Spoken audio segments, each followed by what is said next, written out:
Got a special guest today on the podcast.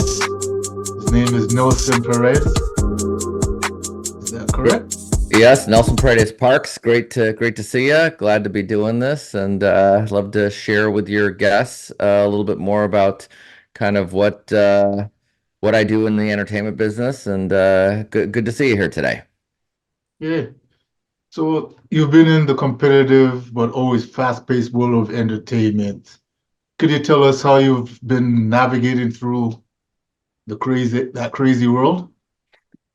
Well, I've been doing entertainment ever since I was, a kid. I mean, as a kid, did theater. I worked at Second City as a youth talent in Chicago, and got a lot of great improv training there. And then from there, navigated and moved out to Los Angeles. I'm originally from Mexico. I traveled all over the world. I lived in Sydney, Australia. I lived in Dominican Republic. So as a kid, I got to see the world, and I think by seeing the world, it really gave me a different perspective on like what is possible out there. So traveling has definitely been one of my favorite things to do, and it's kept me educated. And so when I was 18, I moved out to Los Angeles. I went to USC. I was in their theater conservatory and worked in casting for a bit.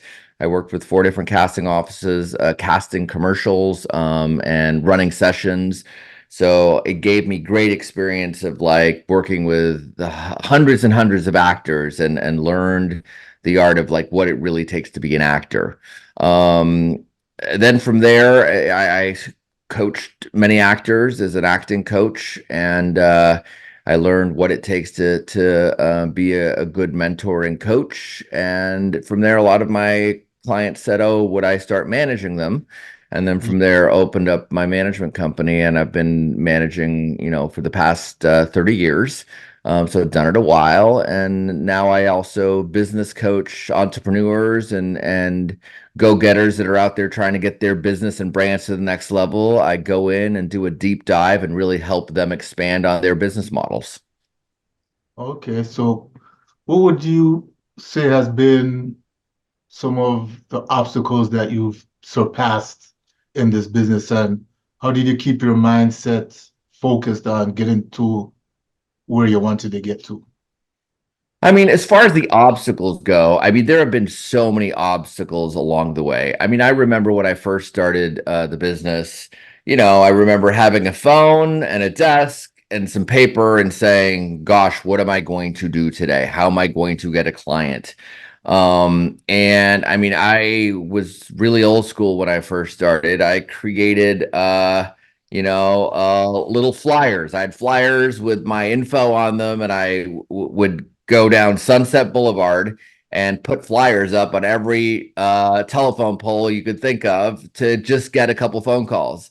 I tried advertising. I tried everything under the sun you could think of until the phone started ringing and I started getting some clients from there, after I had a bunch of clients, then it was like, how do I manage all the clients that I have? And I had to come up with systems and structures. So I think that's where I became very good at building and implementing systems to be able to handle the capacity of the amount of clientele that I was growing. And then, there were elements of like, hiring staff and teams and, like, how do I hire a great employee? And, I had some great people work for me, and I've also had some not so great people work for me. I generally have been very blessed and have learned kind of the type of person that works best, on my team. So yeah, over the years, I've had a lot of pitfalls from like needing to raise capital and having the funds to be able to continue running a business. I think in California, it is, for most businesses can't stick around for a couple of years. So that I've been able to keep business ventures going for over 30 years has been, quite a godsend, and I've been very blessed, and a lot of hard work, but a lot of smart mentors along the way that I've associated myself with to really be able to continue to grow and thrive. Okay, you brought up your early days starting out. what are your thoughts on the impact of social media? Because now it's people could just DM people and reach Yeah. them much I quicker than. mean, yeah, I think we're in a golden age of opportunity. I think to be able to connect with as many people as we can through DMing, it's like we have a lead source that's continual. It's a structure where, there's not a time and day that you can't continue to find possible clients. And so I think there's some great, amazing things from it. I think also, with social media, there's some negatives where, especially with some of the younger talent that I represent, they get hooked on looking at their phone and scrolling, and they start comparing themselves to others. And I think that's where it gets dangerous when you start to try to look at other people's lives and say, oh, my life is not to that place. And, it can send you down a rabbit hole of depression.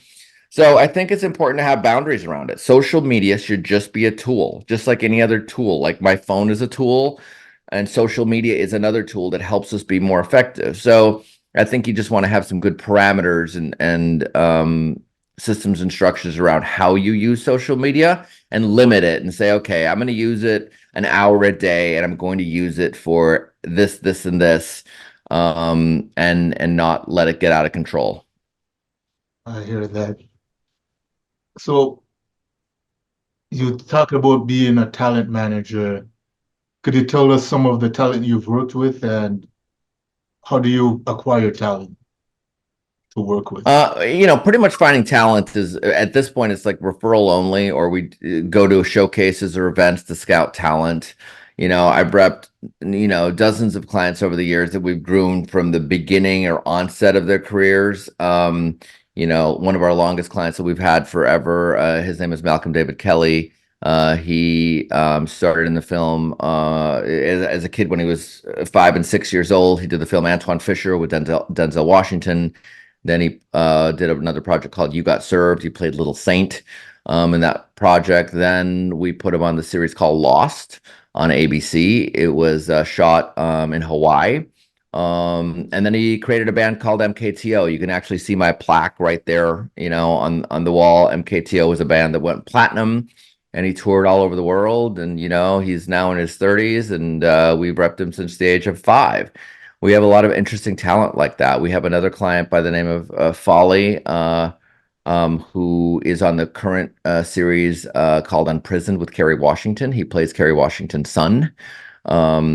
We discovered a kid by the name of Ethan Childress. Ethan Childress was on the series Mixedish. Mixedish is from the Blackish family. And that was an awesome ABC series. And, he had his fun run at that series. And he was a kid that we found, at an event, and immediately knew that there was something super special in him. And we developed and groomed him and helped him get there. We have adult clients like Hunter Cloudis from the series All American. We built people like, we started clients like Ashton Sanders, which was in the film Moonlight. Moonlight won an Oscar numerous years ago.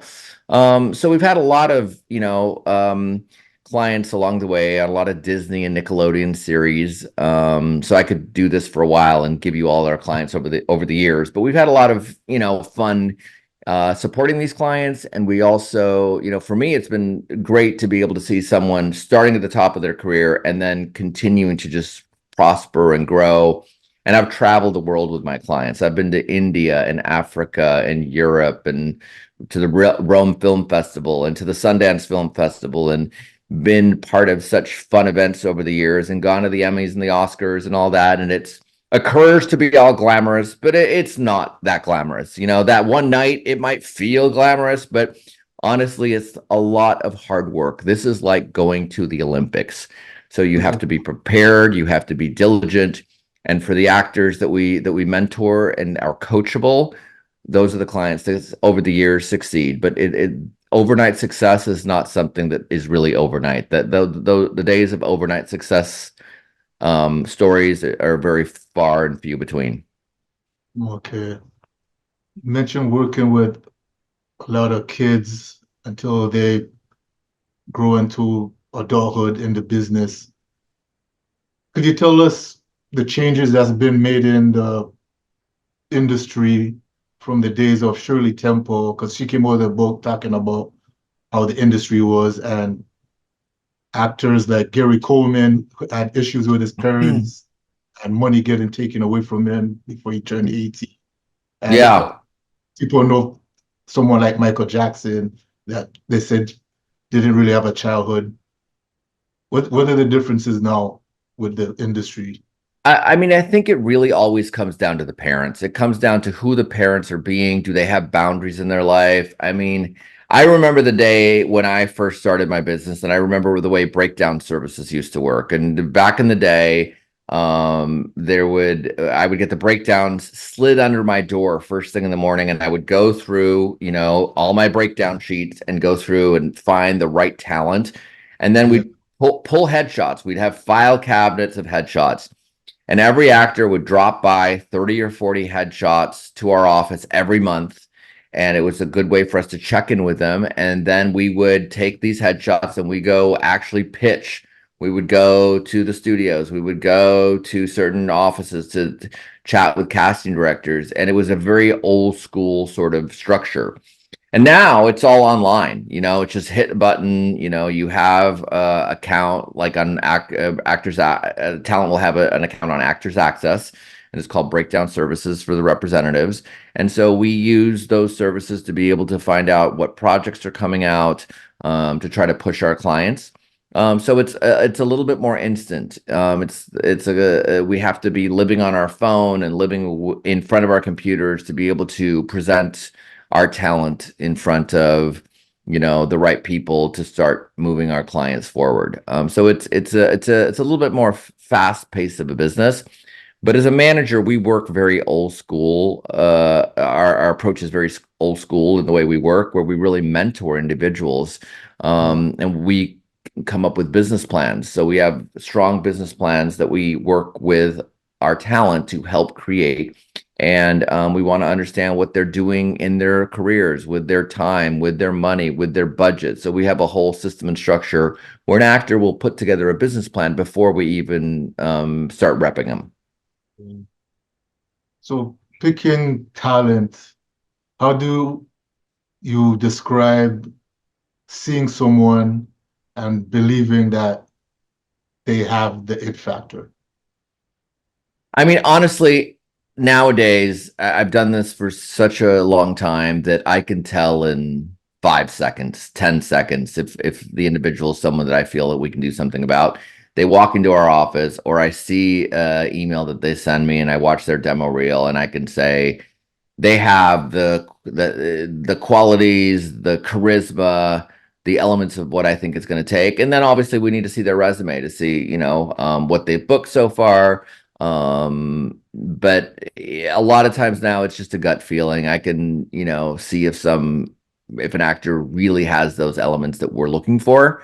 Yeah. And for us, it's not just about talent. For us, it's actually the type of human being that person is. Because as a rep, I want to make sure that we're mentoring people that actually are coachable, that want the support, that want the help. So for us, it's not just about, can the client make money? We need to like the person that we're going to do business with. So do you have any advice for talent in terms of being workable in the industry and what not to do to turn off people? Yeah, I think you need to listen well. You need to be a yes, I can do it person. You need to see the glass half full, not half empty. You have to be willing to invest in your career. So what that means is you got to stay committed to stay in acting classes. You need to update your headshots once a year. You need to do the things that it takes to really be able to thrive in this business. So we're just looking for clients that are coachable, that are easy to work with. Okay. So the entertainment business now is getting artificial intelligence to be wrapped up in it. So recently, well, yeah, in the last few days, there's been songs that have been released with Drake and Kendrick Lamar, and up to now, people's not 100% sure if it's actually from Drake and Kendrick Lamar because Hmm. both aren't really saying it is. What are your thoughts on AI's impact in the industry? Well, it's interesting. A couple months ago, we decided to do an AI and entertainment Zoom, and we invited numerous casting people, agencies, people that we do business with, and we built a website called The AI Experts. And so, what that site is a site that's set up to be able to educate people in the entertainment space around AI, as we started learning that a lot of people that were our colleagues weren't even using the basic, programs like ChatGPT. So I think that AI is not necessarily going to replace people, but it's going to replace people that don't know how to integrate that within their industry. Right. So I think it's important to understand some of the basics of it and figure out what programs you could be using that might make your life more efficient. As far as there is definitely a concern of like needing to fact check things more, needing to like look at things with a grain of salt, and not every single time you see something on your social media feed, believe it's true. We don't know what's true. I think you need to use judgment and common sense and not necessarily jump to something immediately without thinking it through a little bit. So I think it's important to come up with like, a system and structure to maybe double check things, because we have heard horror stories of people using AI for not such good things and to try to deceive people and to send them messages that then can cause them problems if they, don't double check things. So I think we're in an age where we're really in this revolution period that over the next couple of years, a lot will change. So I think you need to start figuring out, how do you live and exist as an entertainer in this sort of world where AI is going to become more and more prevalent? And what do you use AI for, and what do you not use AI for? So I think it's just about getting educated. The hard thing nowadays is that there's so many things coming at you every day. There's so many new programs you can use. I mean, the other day I was looking at all the membership services that I subscribe to now, and it was like I have a whole database filled of $39 here and $29 here and $79 there and $105 there. And it just it Adds up. adds up. So you really got to start looking at like, what tools do you use? What's the most effective thing for you? Um, and that's why over the last couple years, I started another business called helpandanswers.com. And what that is a business that's helping entrepreneurs and go-getters and business people that want to get their life and business in order. So what I do is I have a 12-week program where I kind of go through everything in your life. Like, we're going to look at your time, and we're going to analyze, what are you doing all 168 hours of your week? What are you doing with your marketing plan? How are you marketing? What are you doing with your spaces? What do the spaces in your life look like? Do you what does your home look like? What does your car look like? What does your digital space look like? So we analyze all your spaces. Then we look at all the relationships in your life. Are you mentoring people? Are people mentoring you? And do you have peers in your life? So we look at the relationship to all the relationships you have in your life. So it's a deep dive for people that want to go next level in their life. But we analyze everything from how you connect with people, what sort of people you connect with, what do you do with your time, what do you do with your money, and it's a thriving system and structure where I have over 60 different helpful forms and sheets that help you get your life in order as a business owner. Okay. So how easy was the transition from what you were doing at the beginning to what you're doing now? Well, it is very challenging, and I feel like I'm always needing to wear different hats. True. Another project we took on this last year is we started, marketing this book. It's called Conflicting Loyalties.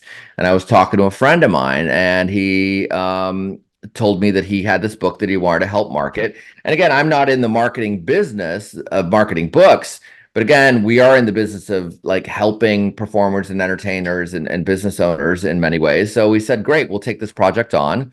And now the book is a bestseller. And so I've learned to find ways to just say yes to things in life. So when someone comes to me with a problem, I'm a good problem solver. I'll say, let's figure out how to do this.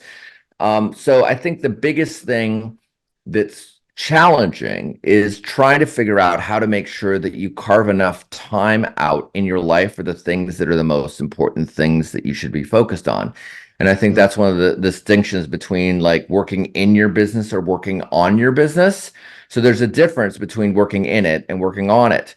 And so Yeah. it's more important to work on your business, on the critical activities, the critical things that are really going to have your business thrive versus operating like an employee inside of your business, just doing certain things that you think are getting you ahead, but they actually are just having you have a job. So it's an important distinction to try to look at. So it is a challenging thing as a business owner. So you all are wearing multiple hats all the time. But I pursue this as a game. So to me, each day I come into my office, it's just like, okay, what game am I playing today? And what hat do I need to put on today? And what clients do I have where I want to impact their lives a little bit more each and every day? Okay. Speaking of the game, where do you see the future of the game? Well, as far as my when you say the future of the game, like which game? Or are you talking about what I'm building Yeah, specifically, or what are you talking about specifically? what you're building. So, I mean, I think what I'm committed to do is continue to build the systems and structures I'm building with more freedom and ease. Yeah. So, and continuing to collaborate with more people. I think as an entrepreneur, it's important to collaborate and team up with people. I'm working right now on putting together a networking group that would be a group that just finds a way to connect with other business owners where we can help each other. I can help them, they can help us. So I think it's about continuing to build a large network. And I'm committed just to continue impacting more and more people. So I think you got to make it fun. You got to work with people that you like working with. And you got to balance your life so that you're doing a balance of obviously working hard, but then finding time to spend time with your family and loved ones, and finding the balance in that is always a challenge, but that's what I'm committed to have more of, more balance. Okay. So is there anything else you like the world to know about yourself? I mean, I think I will just say that it's important to be a student of life, and it's I if I was going to give any wisdom to anyone out there is read as much as you can, help people as much as you can, and make sure that you have a plan. It's like you want to have a plan. Without a plan, it's hard to get anywhere in life.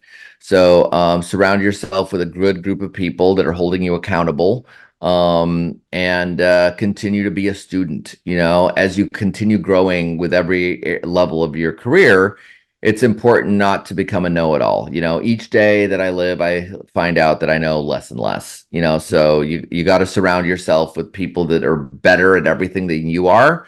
And so for me, I try to do that with everyone that I work with, surround myself with an amazing team of people that are supporting the vision of what I'm trying to do, and then keeping it fun. And for anyone that wants to, know any more information about kind of what we're up to, you can check out our website at helpandanswers.com. You can check out our entertainment company called the ESI Network.com. And you can personally connect with me on my socials, which is Nelson. So at Nelson Paredez-Parks. So Nelson Paredes, Paredez, Parks, Parks. And that's the best way to connect with me on Instagram, and would love to connect with anyone that would like to know a little bit more about what we're up to and how we can help you and what your goals and passions are in your life as well. Yes, so pretty sure the artists and actors that watch our content will try to reach out to you. Yeah, yeah. No, it's exciting to grow with a team, and I look forward to what this next year holds. One actually latest initiative that I didn't chat with you on that I'm actually building, it's called kidsontb.com. We haven't put that out to the public yet, but kidsontb.com it's an educational resource center to help parents learn how to get their kids in show business. And we have numerous ebook kits that will be available to be able to learn how to actually get your kid into show business. So there's about 20 different ebook kits of information, and we're just trying to make sure that we help parents out there that always wanted to find a way to like how to connect into Hollywood. We've come up with a very affordable way for parents to read these 20 different ebook kits so that they can actually, get inside of Hollywood a little bit faster with not spending as much money and being a little bit more educated about how to get into the business. Okay. Well, thanks for the interview. Well, thank you so much. I appreciate chatting with you and connecting, and love to continue our conversation with future endeavors that you and I may be up to. Yeah, for sure.